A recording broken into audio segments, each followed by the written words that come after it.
नमस्कार। यूरोप के प्रसिद्ध दार्शनिक सिगमंड फ्रॉइड का मानना है कि हर एक व्यक्ति अपने आसपास के जो एनवायरनमेंट है उसका बाई प्रोडक्ट है, अपने वातावरण की निर्मिति है।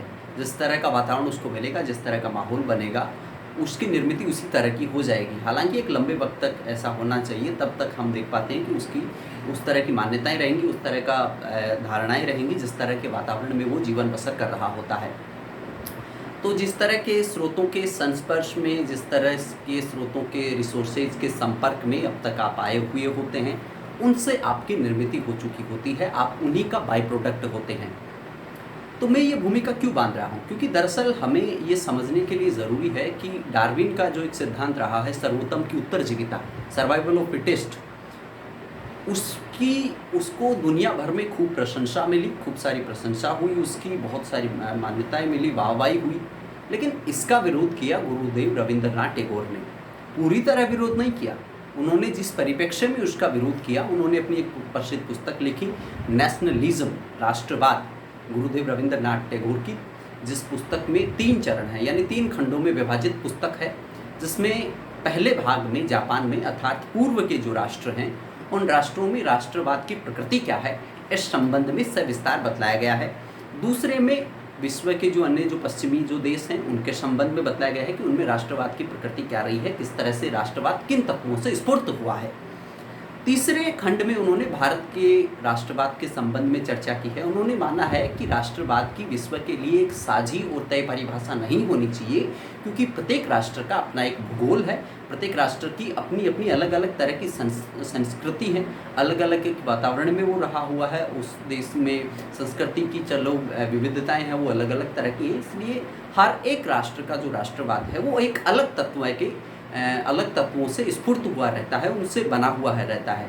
इसलिए पश्चिम वाले अगर ये सोचते हैं कि पश्चिम वाले राष्ट्रवाद से पूर्व वाले प्रेरणा ले लेंगे, पूर्व वाले राष्ट्रवाद से पश्चिम वाले प्रेरणा ले लेंगे, या फिर इसकी एक साझी और मानक परिभाषा गढ़ दी जाए, तो ऐसा करना गलत होगा। गुरु रविंद्रनाथ टैगोर की निगाह में उन्होंने अपनी नेशनलिज्म पुस्तक में इसका जिक्र किया है। मैं इस पुस्तक का जिक्र क्यों कर रहा हूँ? आप सोच रहे होंगे कि डार्विन बताते बताते आप सीधे नेशनलिज्म पे पहुँच गए, गुरुदेव रविंद्रनाथ टैगोर की।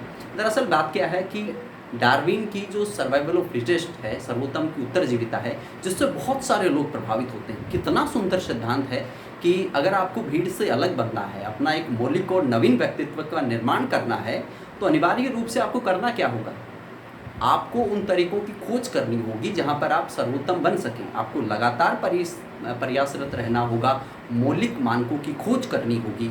तो सर्वाइवल ऑफ फिटेस्ट, सर्वोत्तम की उत्तरजीविता, इस सिद्धांत को यही बतलाता है कि आपको नवीन और मौलिक बनने के लिए लगातार खुद को श्रेष्ठ करना होगा, लगातार मेहनत करनी होगी, लगातार कुछ ना कुछ खोजे जाना होगा और ऐसा करना होगा। मुझे लगा कि कितना सुंदर सिद्धांत है, और हर एक व्यक्ति जो एक कायदे का बनना चाहता है, जो अपनी ज़िंदगी में गुणात्मक उत्कर्ष को उपस्थित करना चाहता है, वो व्यक्ति सर्वाइवल ऑफ फिटेस्ट के, क्योंकि इस दृष्टिकोण से हम ह्यूमैनिटीज़ वाले सब्जेक्ट में एक रूप में इसको पेश कर रहे हैं, वो किस तरह से इसकी व्याख्या कर रहे हैं उस तरह से पेश कर रहे हैं, न कि विज्ञान की निगाह से। तो दृष्टिकोण किस तरह से बदलाव ला देता है, वो भी इस जो सत्र है जिसमें हम बात कर रहे हैं उसका एक मूल भाग है। तो मैं आपको बता रहा था कि सर्वाइवल ऑफ फिटेस्ट, सर्वोत्तम की उत्तरजीविता, जो दिया है डार्विन ने, उसका जब हिंदी में जयशंकर प्रसाद ने उद्धृत किया इसको कि स्पर्धा में जो उत्तम रह जावे वही ठहरे, स्पर्धा में वही रह जावे जो उत्तम हो, संस्कृति का कल्याण करे, शुभ मार्ग बतावें, इस तरह की 2 पंक्तियाँ उन्होंने बोली। और इन पंक्तियों ने मेरे अंदर एक रूप में स्फूर्ति ला दी कि कितना सुंदर सिद्धांत है। अगर हमें मौलिक बनना है, अगर हमें दुनिया से दूर खड़ा होना है, तो इस तरह तो करना पड़ेगा। लेकिन रविंद्रनाथ टैगोर जी की जो भी मैंने पढ़ी, तो ये धारणा मेरी बदल गई, क्योंकि उनका मानना है कि जो यूरोपीय जो देश हैं वो एक रूप में क्या समझते हैं, उनका मानना है कि ब्रह्मांड की हर एक चीज़ पर अपना है वो अधिकार होना ही होना चाहिए। इस प्रकृति में वो भूल जाते हैं कि प्रकृति के साथ हमें एक कृतज्ञता भरा व्यवहार करना चाहिए, संतुलन बना करके चलना चाहिए। वो इन चीज़ों से उनको कोई मतलब नहीं रहा उस ज़माने में। आज के ज़माने में चूँकि बहुत बड़े बड़े पर्यावरणीय संकट खड़े हो चुके हैं, तो उस वक्त में वो थोड़े संभल भी गए हैं, थोड़े से प्रकृति के साथ तालमेल बनाने की भी कोशिश कर रहे हैं। लेकिन उस वक्त में जब रविंद्रनाथ टैगोर थे और उस वक्त में जो धारणाएँ दी जा रही थी, भूगोल में भी हमने पढ़ा होगा कि बहुत सारी ऐसी धारणाएं रही हैं जिन धारणाओं में ये बतलाया जाता है कि प्रकृति के ऊपर उन्होंने ध्यान नहीं दिया है, और उन्होंने प्रकृति के ऊपर मानव की जो विजय है उसको सुनिश्चित करना बतलाया है। उनका मानना है कि मानव जो भी चाहेगा वो प्रकृति में परिवर्तन कर देगा। तो हम डार्विन की बात कर रहे थे, रविंद्रनाथ टैगोर जी ने इसका किस तरह से खंडन किया वो जानना है हमें। तो उनका मानना था कि चूँकि सर्वोत्तम की उत्तरजीविता ठीक है, सिद्धांत है, आप मानते हो कि जो परिवर्तन नहीं करेगा खुद के अंदर, जो प्रयास नहीं करेगा, जो नए नए रास्ते नहीं खोजेगा, उसकी सत्ता है वो समाप्त हो जाएगी, चाहे वो कोई भी जाति प्रकृति जाति प्रजाति तत्व रहे। रविंद्रनाथ टैगोर का मानना है कि इस प्रकृति में, इस प्रक्रिया में आपने एक चीज़ को खारिज कर दिया, वो ये है कि खुद का कल्याण करो, दूसरों को भूल जाओ, अपना अपना भरे चले जाओ, खुद को दूसरे को भूलते जाओ। इस प्रक्रिया में होगा क्या कि जो कमज़ोर लोग हैं, जो पिछड़े लोग हैं, जो प्रजातियां हैं, जो दुर्बल प्रजातियां हैं, जो लोग हैं या और कोई प्रकृति का तत्व है, वो इससे खत्म हो जाएगा। यानी संरक्षण की जो प्रकृति है, संरक्षण की जो प्रक्रिया है, वो सर्वाइवल ऑफ फिटेस्ट का अंधा अनुकरण करने से अस्तित्व में आ जाएगी।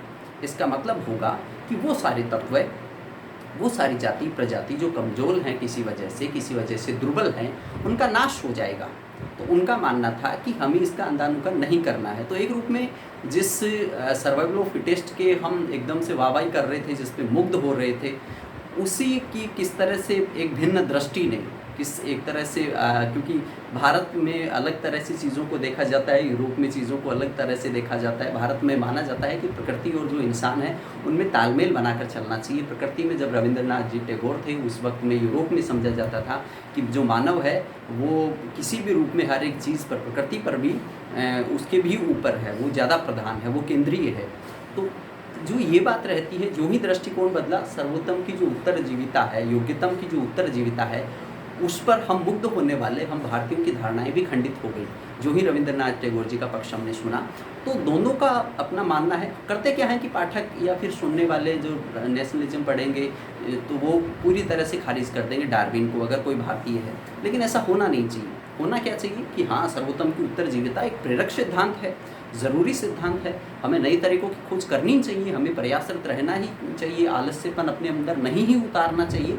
लेकिन इसके साथ साथ में हमें ये भी करना चाहिए कि वो लोग जो दुर्बल हैं, वो प्रजातियाँ, वो तत्व प्रकृति के कमज़ोर हैं, जो दुर्बल हैं, जो अपनी सहायता खुद नहीं कर सकते, उनका हम संरक्षण करें, उनके बचाव के लिए लगातार प्रयास करें, पॉलिसीज़ बनाएं, देश के स्तर पे, राष्ट्र और अंतर्राष्ट्रीय स्तर पे, इंटरनेशनल लेवल पे, ये सारा कर करके हम चीज़ों को सुंदर कर सकते हैं।